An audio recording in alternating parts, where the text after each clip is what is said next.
Mercer! You killed me once. Let's see if you can do it again.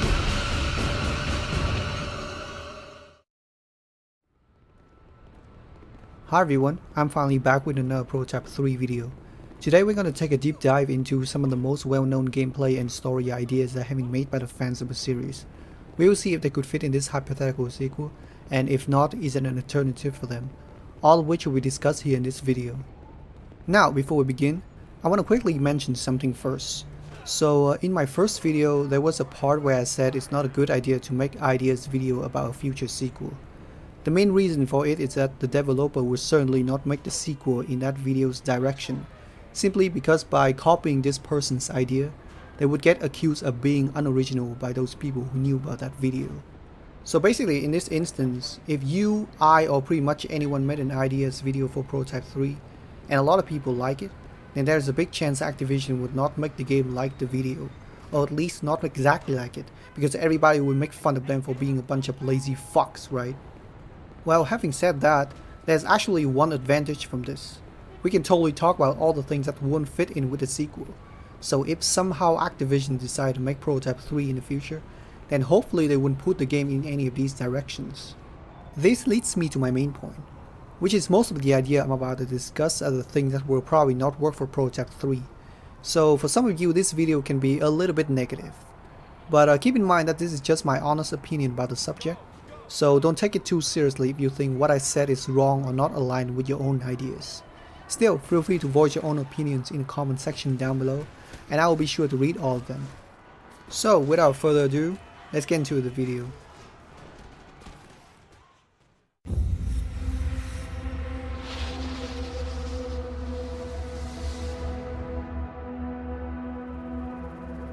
The first idea I want to discuss in the gameplay section is character customization.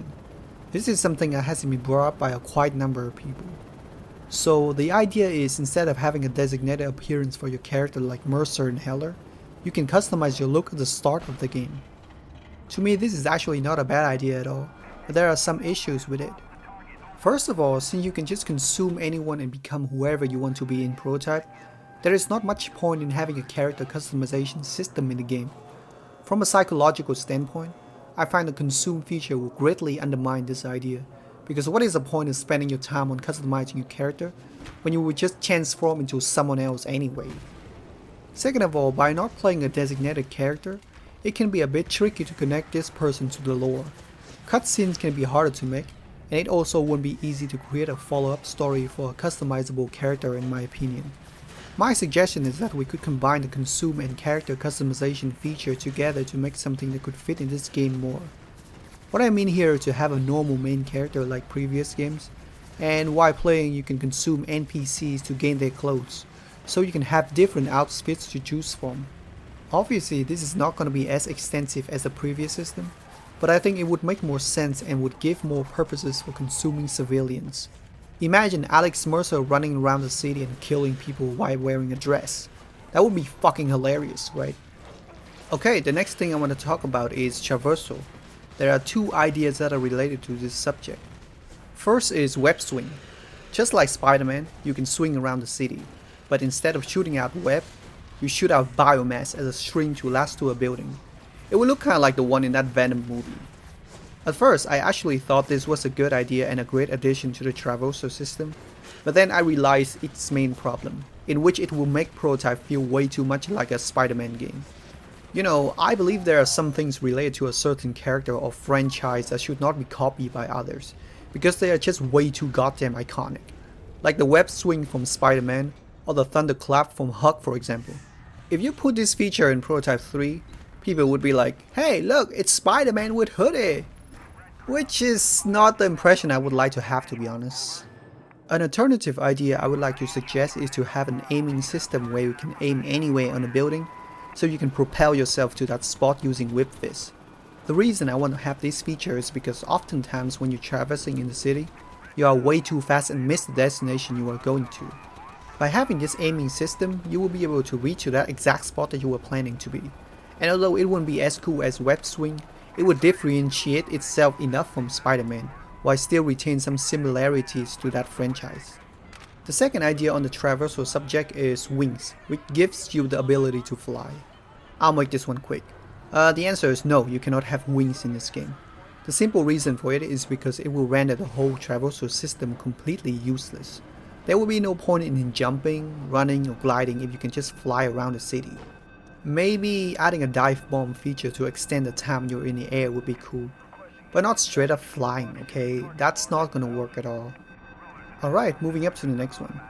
Do you guys still remember the leak that came out about a year ago where they said Prototype 3 will become a first-person game? I personally think this leak is total bullshit, by the way. But just assume it does hold some truth to it, then I would say this is the dumbest fucking idea I've ever heard for this game. There are so many things that could go wrong with this, I honestly don't even know where to start. Like Traversal, for example. How exactly are you going to do that in first person? Even though games like Mirror's Edge did pull off parkour in first person mode, that was in normal human speed. What would happen if you ran in superhuman speed, jumped 50 meters up height, then proceeded to dash and glide in the air while in first person? That would be so insane and potentially created some major headache as well. And how are you gonna see your melee weapons in first person anyway? You cannot put them in front of your face, that would be stupid as fuck. They cover half of your screen, you can barely see anything, and the attack and consume animation will make things so much worse. This guys is a major issue too. You wouldn't know right away when you transform into someone else without having some kind of UI indication on the screen. I can go on and on about this, but I think you get my point already. The only way for this to work is to dumb down the game so hard it barely resembles anything about the previous games. But if that's the case, then why call it a prototype game? Shouldn't you just make a completely different game out of it? So Activision, if somehow you are actually planning to make Prototype 3 in first person, then please fucking stop immediately. Nobody would want to play in that mode because it's confusing, ridiculous and just doesn't make any fucking sense. The last idea I want to talk about in the gameplay section is PvP multiplayer. As the name suggests, you can fight other players online just like how you fight in single player mode. I really like this idea, it will make Prototype much more fun to play, especially if you have friends. However, I also think PvP mode can be something that is very tricky to implement. The main problem here is Prototype is not designed to be like a fighting game. If you guys don't know, in order to make a decent fighting game, you first need to balance these three factors: attack, defense and grab. Imagine it like a rock paper scissors system. Attack beats grab beats defense, and defense beats attack. Although Prototype technically did have these three things, they are extremely unbalanced and not meant for PvP. So you basically have to create a completely different system with rebalanced weapons and everything in order to make this fun and interesting. If you don't, then it will be so chaotic and you wouldn't know what the fuck you'll be doing most of the time. Instead of having a full-blown PvP mode, what I would suggest is to tie the event system to the multiplayer mode. For example, you can compete against other players to see who can get to that building faster, or who can kill more infected using claws, or who can control the helicopter better, and so on. It's definitely not going to be as fun as PvP, but it will be easier to implement and have some sort of multiplayer element for those who want it. But what do you guys think? Should we have a dedicated PvP mode or just something simple for multiplayer? Or maybe something completely different? I would like to hear your thoughts about it.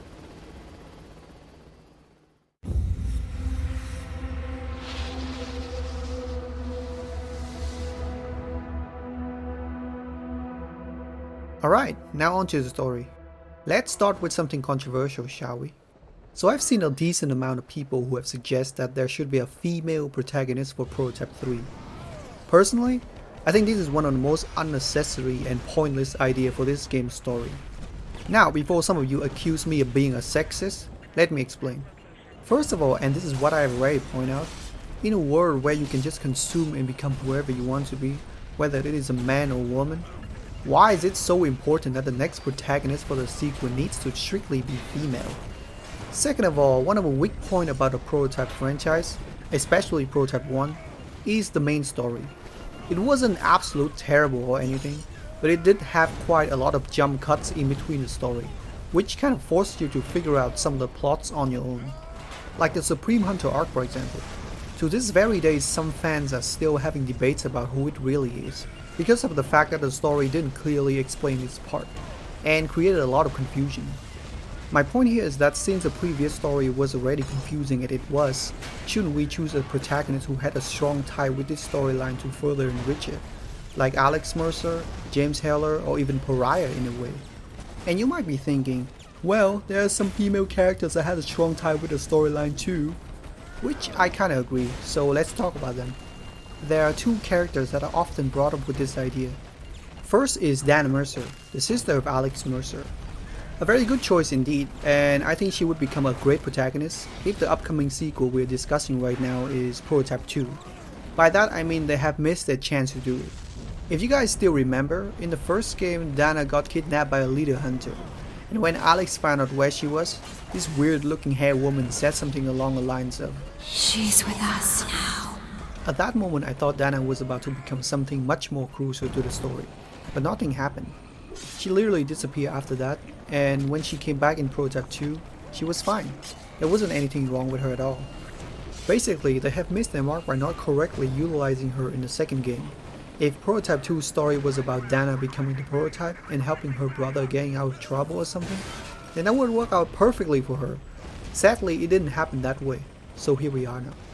I mean, of course, there are ways to make her the protagonist for Prototype 3 if we are creative enough, but like I said before, it could make the lore more complex than it should be, thus make it harder for the player to understand the overall story. Furthermore, Dana's codename is Athena, the goddess of wisdom. The whole point of her character is to gather information and help the protagonist with their missions, so I think it would be better for her to keep her role instead of becoming the main character. With that being said, I actually like the idea of infecting her with a Black Lives virus, and I have a pretty interesting way of integrating it into the story. But this is something that belongs to a different video in the future, I'm afraid. The second character is Amaya Heller, the daughter of James Heller. Now, I know this is kind of a sensitive topic to talk about, but still, I have to talk about it, okay? Anyway, so back when Prototype 2 came out, there were a lot of people who were like, why can't we play as Alex Mercer? Why do we have to play as this new character? And why does it have to be this stereotypical angry black dude? If Prototype 3 came out with Amaya Heller as a protagonist, I'm pretty sure people are just gonna be like, we play as a white man in the first game, a black man in the second game, and now we get to play as a black woman in the third game. Great! More diversity, right? When are we gonna see an Asian in the mix? This is the kind of thing that I don't want to put in people's mind, to be honest with you. It's pointless, annoying, adds nothing to the lore, and has no place in this franchise or gaming in general. And look, I would not be the person who constantly point out how all of these SJW virtual signaling bullshits have ruined gaming left and right on my channel, but I will say this. If I were a lead game designer, I would never let anyone put this shit in my story.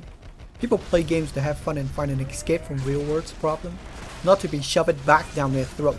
So fuck that. Not in a million years. Okay, back to the Amaya situation. You know, to be fair, right, I mean maybe there's a legitimate reason in the story to make her a protagonist. So let's have a discussion about it.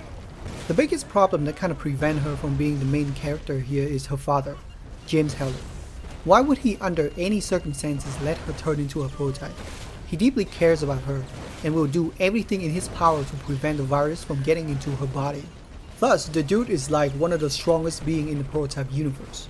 Who can even beat him to get to his daughter anyway? And even if there is, how is Amaya gonna avenge her father when she will most likely not as strong as him?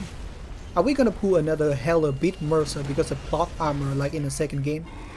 The more I look into this, the less sense it makes for me. And one more thing, since you'll be playing as Amaya Heller, the game has to be set at least 10 plus years into the future, when she has fully grown up, because you can't just infect her when she was a child and then let her murder everyone at that age, as it would be very fucked up, wouldn't it? That brings me to the second idea in the story section, time jump. The premise is obvious, right?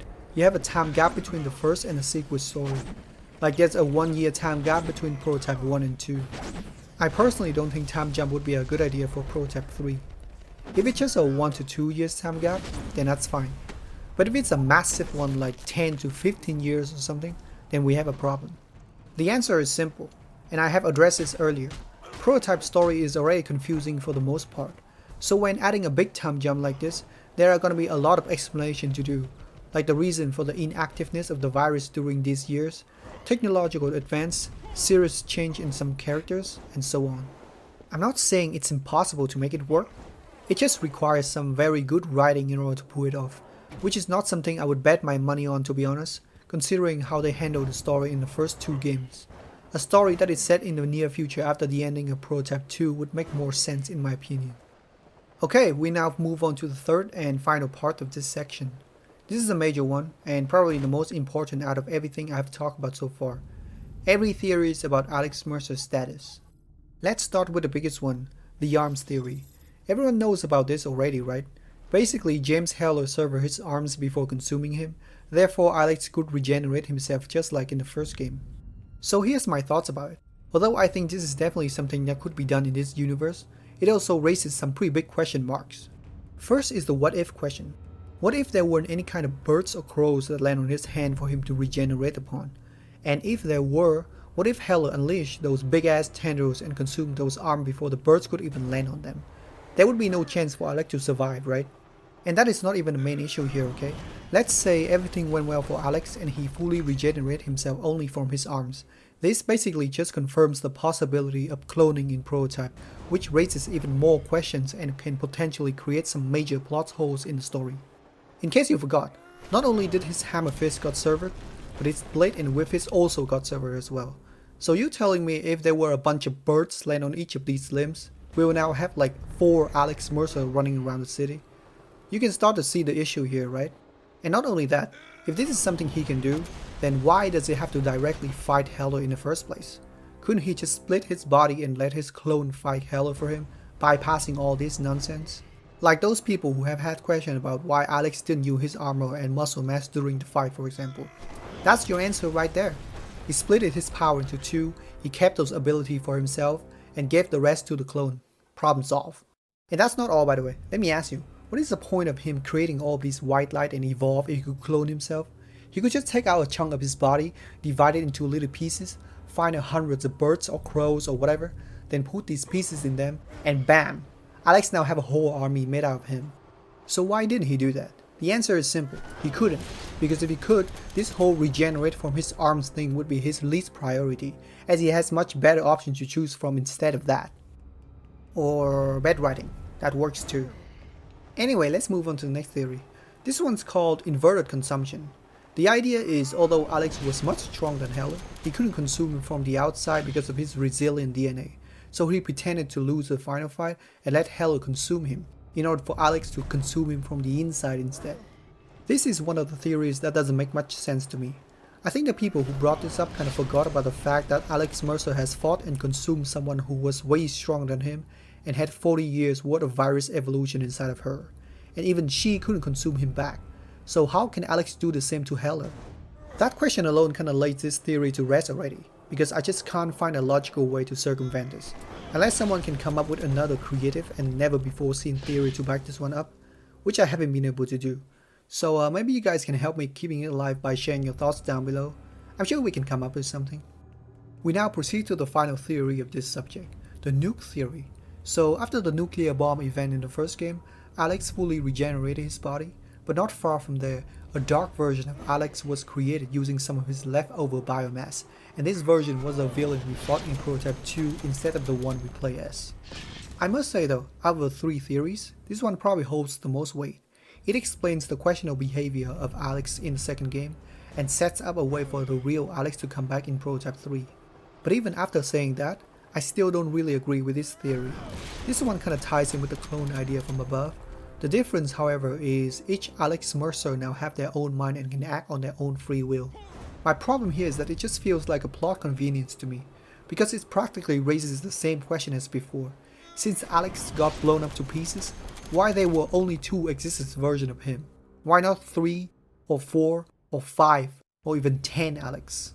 There's a possibility that a few chunks of his biomass got in contact with more crows in several different places, thus creating multiple versions of him.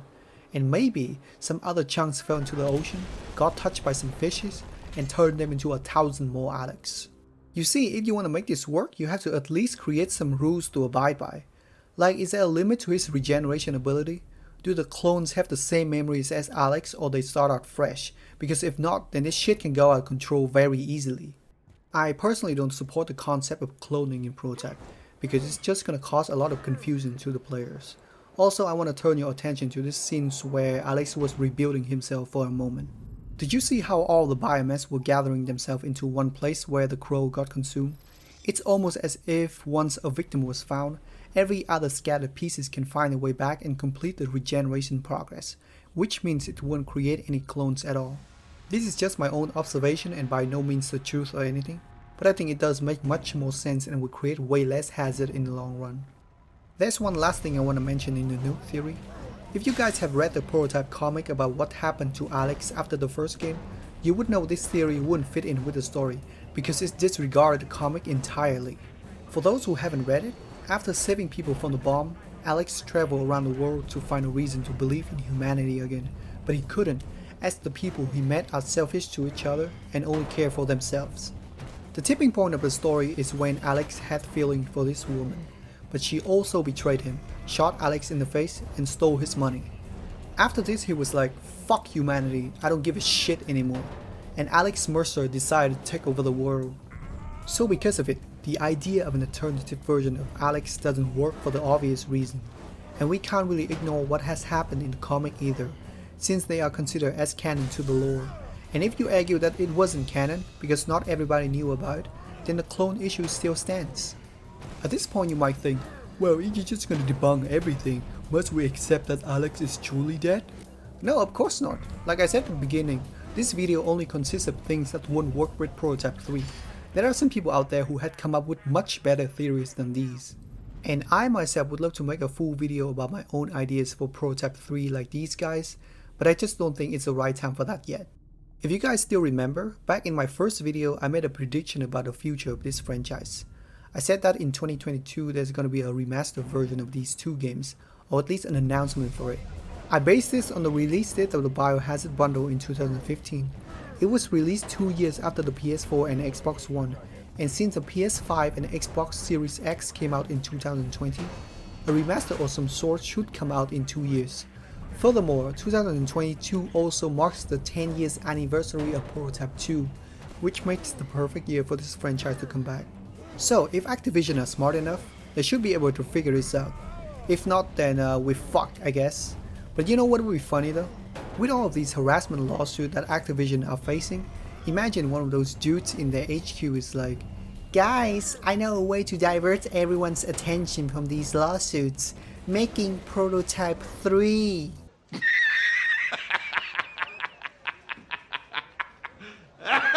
But seriously though, if after 10 years and these fuck nuggets still couldn't see the massive potential that Prototype may bring, then this franchise will truly be dead, and I personally won't give a fuck anymore at that point.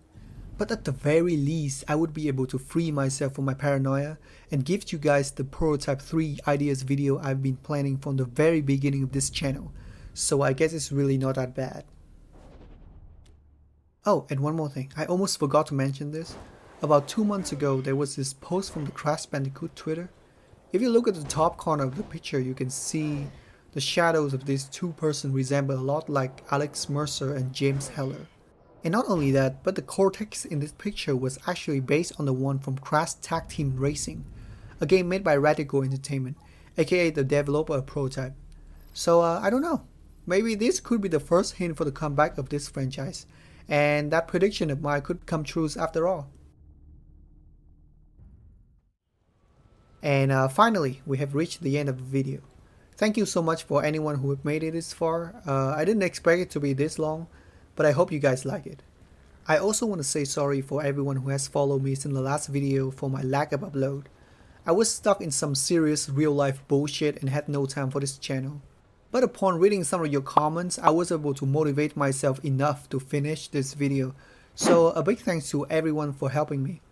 I do plan on making another Prototype video this year, but if I couldn't get it out in time, then I'll see you guys in 2022. Hopefully the Prototype franchise will get some light until then. Please check out all the featured videos, artworks, and mods that I use in the description. And once again, thank you for watching, and I'll see you in the next one.